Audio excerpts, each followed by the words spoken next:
नमस्कार दोस्तों, मैं advocate Shobhit Kumar Gupta from the judicial academy Rampur garden Bareilly से। दोस्तों, आज हम संविधान के आर्टिकल 124 और 214 जिसमें सुप्रीम कोर्ट और हाई कोर्ट दिया गया है उसके बारे में पढ़ेंगे। सबसे पहले हम सुप्रीम कोर्ट पे आते हैं। सुप्रीम कोर्ट आपका आर्टिकल 124 पे दिया हुआ है और इसमें टोटल जजेस जो सुप्रीम कोर्ट में है वो 34 हैं, जिसमें एक मुख्य न्यायाधीश होता है और अन्य न्यायाधीश जो 33 हैं वो हैं, यानी कि टोटल गिनती 34 है, जिसमें एक मुख्य न्यायाधीश है और 33 अन्य न्यायाधीश हैं। अब यहाँ पर नियुक्ति की बात आती है तो जो आपका मुख्य न्यायाधीश है उसकी नियुक्ति कौन करता है और आपका जो अन्य न्यायाधीश है सुप्रीम कोर्ट में उसकी नियुक्ति कौन करता है। तो यहाँ पर जो मुख्य न्यायाधीश है इसकी नियुक्ति आपका राष्ट्रपति के द्वारा की जाएगी। इसके बाद जो अन्य न्यायाधीश है इनकी नियुक्ति भी राष्ट्रपति के द्वारा की जाएगी, लेकिन आपके मुख्य न्यायाधीश यानी कि जो सुप्रीम कोर्ट का मुख्य न्यायाधीश है उसके परामर्श से राष्ट्रपति के द्वारा अन्य न्यायाधीशों की नियुक्ति की जाती है। इसके बाद दोस्तों हम आते हैं हाई कोर्ट पर। हाई कोर्ट में भी दो तरीके के जज हैं, यानी कि एक आपका मुख्य न्यायाधीश होता है, बाकी अन्य न्यायाधीश होते हैं। टोटल प्रेजेंट में हमारे इंडिया में 25 हाई कोर्ट हैं, इसलिए हर हाई कोर्ट में अलग अलग जजेस की गिनती है, इसलिए हम यहाँ पर कोई पर्टिकुलर गिनती नहीं रख सकते।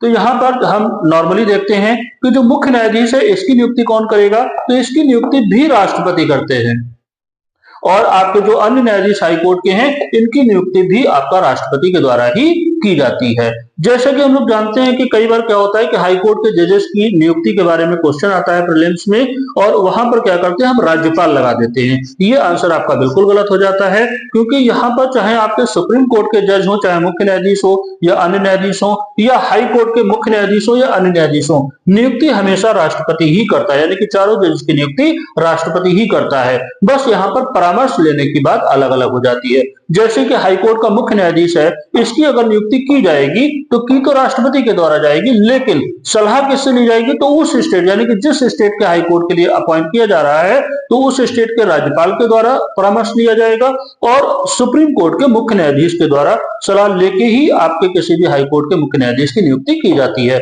इसके बाद जो हम अन्य न्यायाधीश की हाई कोर्ट के अन्य न्यायाधीशों की नियुक्ति करते हैं तो वहां पर आपका उस स्टेट का राज्यपाल होगा प्लस सुप्रीम कोर्ट का चीफ जस्टिस होगा, उसके अलावा आपके उसी स्टेट के हाई कोर्ट का चीफ जस्टिस, इन तीन लोगों से सलाह ली जाएगी और इस तरीके से हाई कोर्ट के मुख्य न्यायाधीश और अन्य न्यायाधीशों की नियुक्ति भी राष्ट्रपति के द्वारा की जाएगी।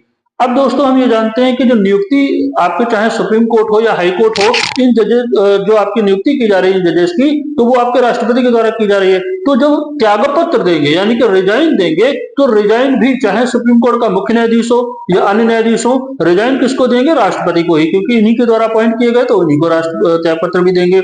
इसके बाद हाई कोर्ट का मुख्य न्यायाधीश हो या अन्य न्यायाधीश हो, अपॉइंट किसके द्वारा किए गए हैं, राष्ट्रपति के द्वारा, तो रिजाइन भी यानी कि त्यागपत्र भी राष्ट्रपति को ही देंगे। इसके बाद आती है बात आपके सुप्रीम कोर्ट के जजेस की शपथ लेने की। तो इनको शपथ कौन दिलाता है, तो सुप्रीम कोर्ट का जज चाहे मुख्य न्यायाधीश हो या अन्य न्यायाधीश हो, इनको जो जज इनके जज को जो शपथ दिलाने का काम है वो आपका राष्ट्रपति के द्वारा दिलाया जाता है। अगर किसी कारणवश राष्ट्रपति कहीं बिजी है या उस समय नहीं पहुंच सकता है तो राष्ट्रपति के द्वारा निर्देशित जो भी व्यक्ति होगा उसके द्वारा शपथ दिलाई जाएगी।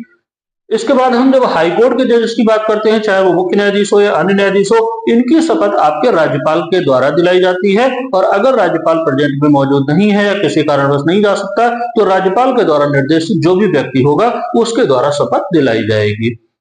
दोस्तों यहाँ पर आपका जो सुप्रीम कोर्ट है और हाई कोर्ट है इसमें नियुक्ति किसके द्वारा की जा रही है, त्यागपत्र किसे दिया जा रहा है या फिर शपथ किसके द्वारा दिलाई जा रही है, इसके बारे में आज हमने पढ़ा है। तो आज हम इतना ही रखते हैं वीडियो को।